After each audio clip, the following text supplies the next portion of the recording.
عمر حیات دوڑ کر اس کے پاس آیا، کمر میں بازو حمائل کر کے اٹھایا۔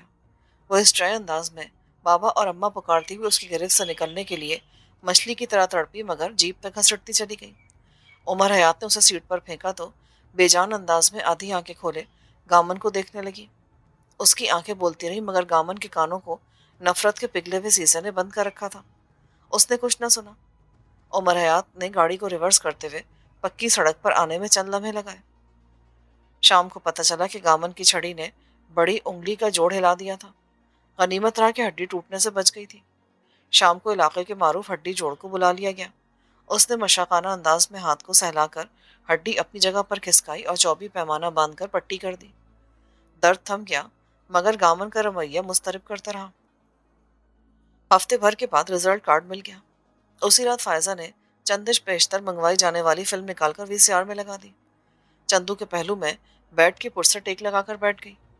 چندو، یہ فلم میں نے خاص طور پر تمہیں دکھانے کے لیے منگوائی تھی، آج موقع ملا ہے۔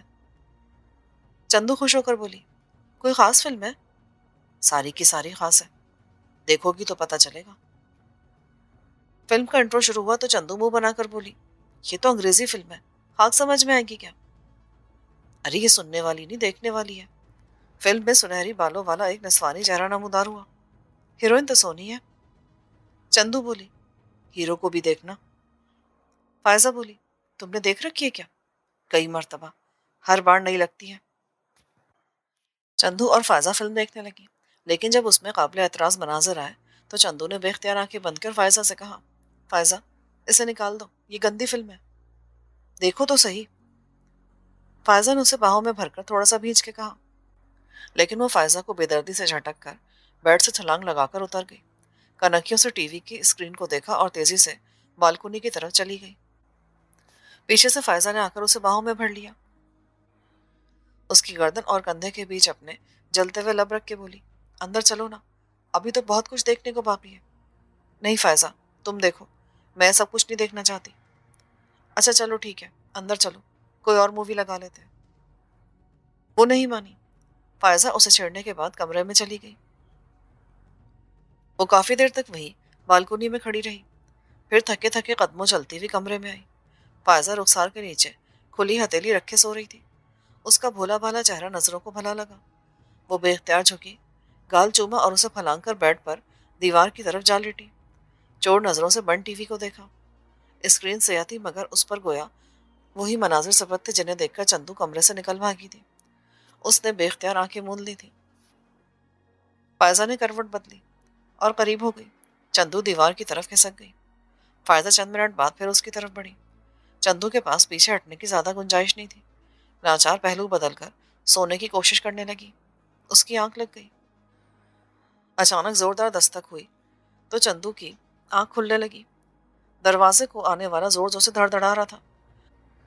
تیسری زوردار دستک نے اسے جگا دیا۔ کوئی کوئی آنکھوں سے وہ دروازے کی طرف دیکھنے لگی۔ اپنے دونوں اطراف دیکھا، فائزہ نظر نہیں آئی۔ وہ کمرے میں بھی نہیں تھی، شاید باتھ روم میں گئی تھی۔ وہ اپنے بال درست کرتی ہوئی بستر سے اتری۔ آج تک کوئی دروازے تک نہیں آیا تھا۔ بے اختیار ڈبوں سے نکلا، یا اللہ خیر۔ ایسے میں اس کی نگاہ دیوار گیر گھڑی پر پڑی۔ رات کے 2 بج رہے تھے۔ دل دھک سے رہ گیا۔ اس وقت دروازے پر کوئی خیریت کی دستک نہیں ہو سکتی تھی۔ اس نے لرزتی آواز میں پوچھا، کون؟ دروازہ کھولو۔ عمر حیات کی دھاڑتی ہوئی آواز سن کر وہ جہاں کی تہاں رہ گئی۔ اتنے غصے میں تو وہ اس دن بھی نہیں تھا جس دن پہلی مرتبہ اسے اپنے دوست کے مکان میں لے کر گیا تھا۔ اس نے باتھ روم کی طرف دیکھا۔ دروازہ کھلا تھا اور لائٹ آف تھی۔ اسے احساس ہو گیا کہ فائزہ باتھ روم میں نہیں تھی، کمرے میں بھی نہیں تھی۔ اس نے ہاتھ بلند کیا اور چٹخنی کھول دی، پھر دروازے کا لاک ہینڈل گھمایا۔ دروازہ کھل گیا۔ وہ گھبرا کر بولی، خیر تو ہے؟ دروازے کے عین سامنے عمر حیات کھڑا خون آشام نظروں سے اسے گھور رہا تھا۔ اس کے عقب میں فائزہ اور صفیہ کھڑی تھی۔ ان کے چہروں پر بھی خیریت درج نہیں تھی۔ عمر حیات نے قدم بڑھایا۔ چندو مارے گھبراہٹ کے راستہ دینا بھول گئی۔ عمر حیات نے اس کو زور کا دھکا دیا اور دندناتا ہوا بیڈ تک آیا، پھر پلٹ کر دانت پیستے ہوئے بولا، تمہارے کمرے میں تھوڑی دیر پہلے کون تھا؟ وہ سمجھ نہ پائی، فائزہ تھی، اور کس نے یہاں آنا تھا؟ عمر حیات کی شعلہ بار نظریں فائزہ کی طرف اٹھی۔ وہ تو صفیہ کے کمرے میں تھی، تمہارے کمرے میں کوئی مرد تھا جس کی آواز صفیہ اور فائزہ کو سنائی دی تھی۔